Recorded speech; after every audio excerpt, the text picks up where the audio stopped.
Good morning, KP. This is Mr. St. Germain. And I'm Juliana. And I'm Eric. And these are your morning announcements for Wednesday, May 13th, 2020. Please stand for the Pledge of Allegiance. I pledge allegiance to the flag of the United States of America and to the republic for which it stands, one nation, under God, indivisible, with liberty and justice for all. Please remain standing for a moment of silence. Please be seated.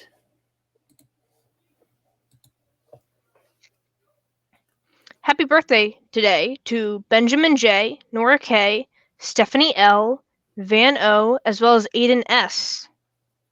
There's a lot of you today. I'm sorry there's a cat sitting on your birthday cake. Yeah. It may be made out of frosting, though.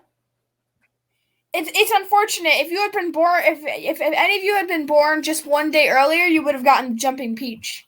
Yes. Exactly. All right, from the school counselors. Starting this week, KP school counselors will be offering grade-level group check-in activities for students. It'll help offer social opportunities and opportunities to interact with students, as well as to provide strategies to assist you during distance learning. For sixth grade, it'll be on Wednesday at 12 o'clock, so right after Jake Burt's meeting. On seventh grade is Friday, and eighth grade is Monday, all at the same time. Nope. And you will get a Google Meet link from your counselor in your Google Classroom that you have. So they look forward to seeing you. Today's schedule, there are no official class meetings, but there will be individual conferences between teachers and students. So take time at 11:30. I'll talk about it in a minute to attend the author visit, which is right here.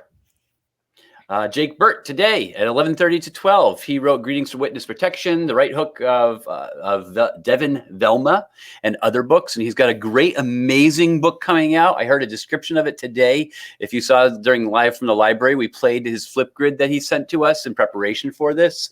The description of the book just blew my mind. It was unbelievable because he, without giving a lot away, he talked about how the main character is in a room in seclusion, and she's like no windows, no way really to get out. And the reason why everyone on Earth is in this seclusion is because of a global pandemic. He wrote this book 2 years ago. Or at least had the idea for it 2 to 3 years ago. And it's just amazing that now it's going to be published shortly, and that he kind of foresaw what we're dealing with now.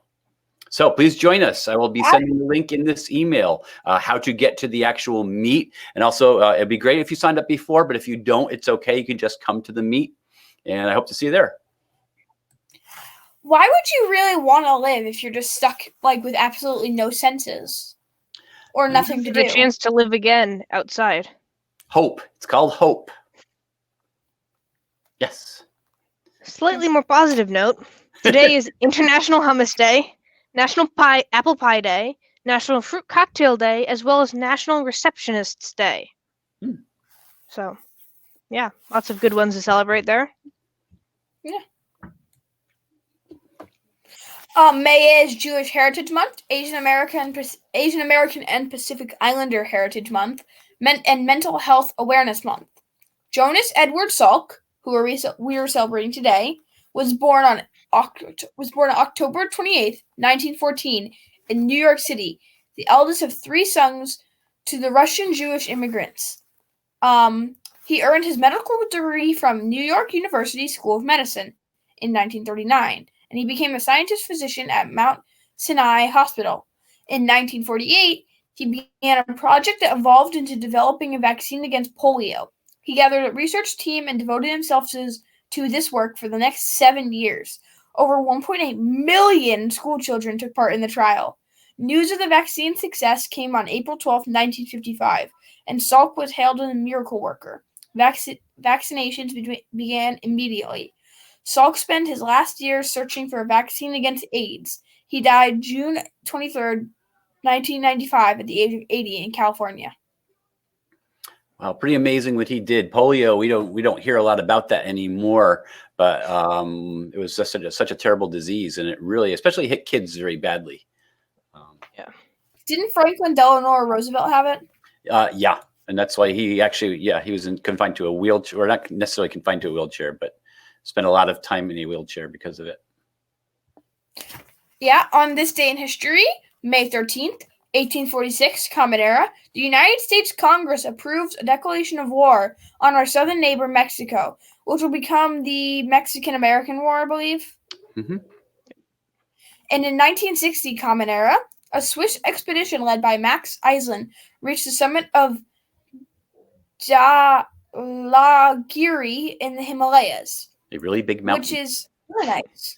That's a big mountain, yeah. A word on the Mexico is never mind. No, it's fine.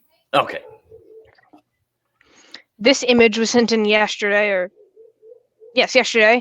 From Miss Keyswetter, based on our fun thing to do at home from yesterday, which was Google's AR animals, which are really fun. Yeah. It's an amazing photo. It is, yeah. We'd love to see your photos.